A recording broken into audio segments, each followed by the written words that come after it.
I'm Chiico, and we at Jesse Owens Park. And this is where we at. This is where I was like basically raised. This is where I grew up at. And everything that I am today, you know, I learned it from being around here and from being around the people, you know, that's always motivating me. As far as like family, friends, older homies, everything like that.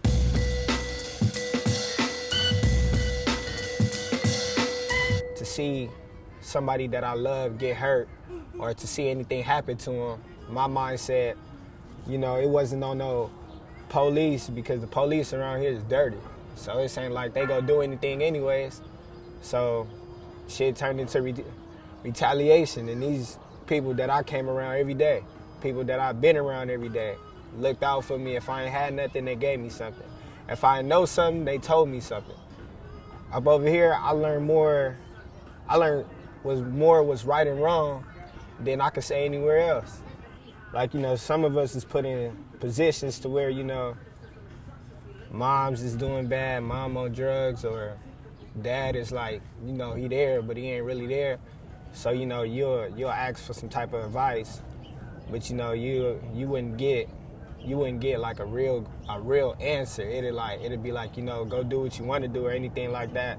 It was more like for me, the people that I come around, you know, I ask them for advice, like on life, like on problems I'm going through at home, or like certain things, you know, if it was a girl problem, problems at home, school problems, they always look out for me and tell me the best answer.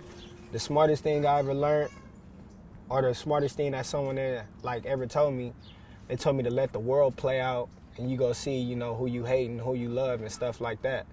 And that stuck with me through all my life.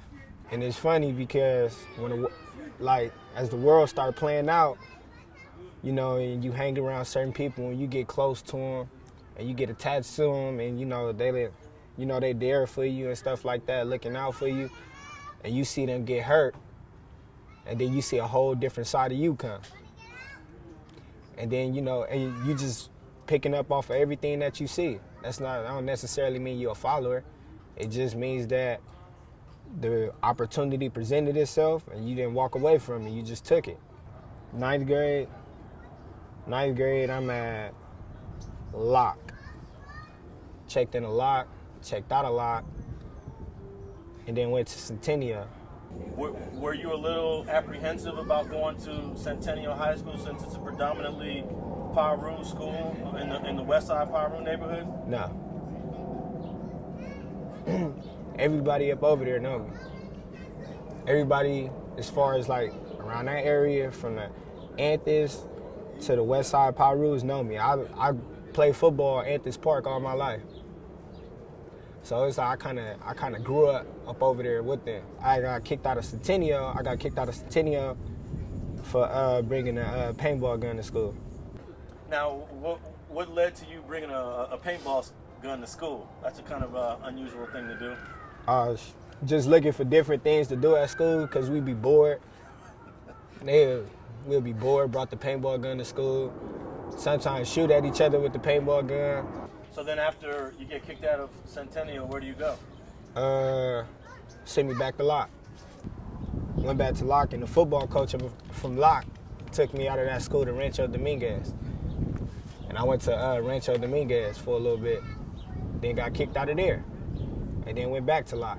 That shit like jail. Locke is like jail. You can't get out of that shit. You go anywhere else, they send you right back to Locke. All right, so did you ever graduate? From Locke? No. I had went to jail. Juvenile hall, went to LP, and then that's when I continued my education and shit from there. And they gave you some sort of a diploma? Yeah. And what was Los Padrinos like? To be honest, when I looked at it, I thought of it as like a little YMCA camp or something. Because it was I couldn't really look at it as jail. I couldn't really look at it as jail because shit, we was going out playing all day. Besides from the times that they'd make us go, besides the times we'd go in and make us take it down. Other than that, shit, we'd be out our room and out our room and the little what's that? The little diner and shit like that. Not the diner, and what's that shit? Like the little area you watch TVs and shit at. So day room? Yeah, the day room. And we'd be out up over there, so shit. And then camp really made me feel like I was at a YMCA camp. Cause now I'm playing football, I'm playing basketball, I'm eating home food. Shit, I didn't look at that as jail. Can we talk a little bit about that video, the Neighborhood Anthem? I had already made a song like Chunky Neighbors, and then we was gonna call that the Neighborhood Anthem, but then though we like we just gonna call that Chunky Neighbors. So then the next time I went to the studio and then shit I said I heard the beat. I'm like, shit, we gonna call this the Neighborhood Anthem. And then I came up with a hook. I thought about it. I came up with a hook, and then we stuck with that. Now in the hook, you guys say from the 30s to the hundreds, but even though the 30s aren't neighborhoods, how'd y'all decide on mentioning them in the hook? Because it's a lot of 30s that roll with neighborhood stuff. It's a lot of 30s that's with us. It's a lot of 30s that it's a lot of them that if they with us, they go fight with us, and they go ride with us. And it's a select few that won't. That be like, we ain't this and we ain't that. But it's a lot of them. It's a lot of them that still press the same card that we press. In the song, everybody was going hard, and the lyrics was really going in. Right. Just on a whole nother level. I know it's music, but a little bit of it is real life too. How do you feel about the lyrical content of the song? As far as the lyrics? Yeah. Well, as far as like the person that I am, I'm a real cool person. Like anybody that know me, they know I'm a cool person. I ain't no type of person. I don't just flip out. I don't prove myself.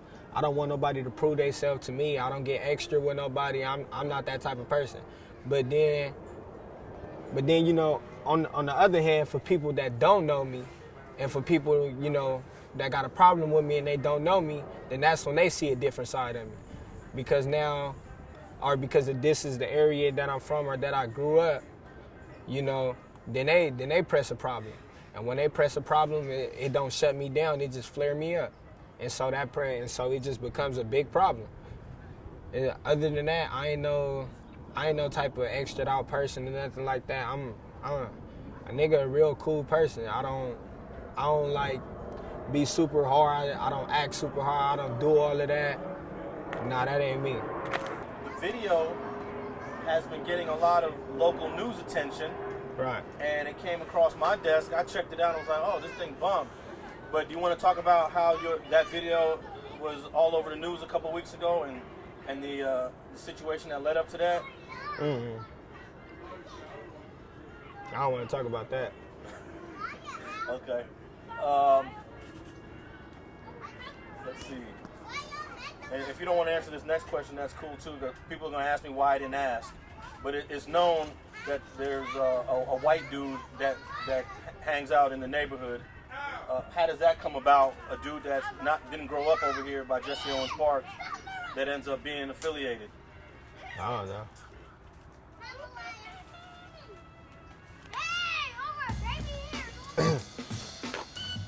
don't know. I don't know nothing about it. Okay. Thanks for watching StreetGangs.com. Please like and share the video you just watched and leave a comment below to tell us what you think. You can also watch 2 of our previous episodes to the right. Please visit the link to our Patreon page and support our campaign. And don't forget to subscribe.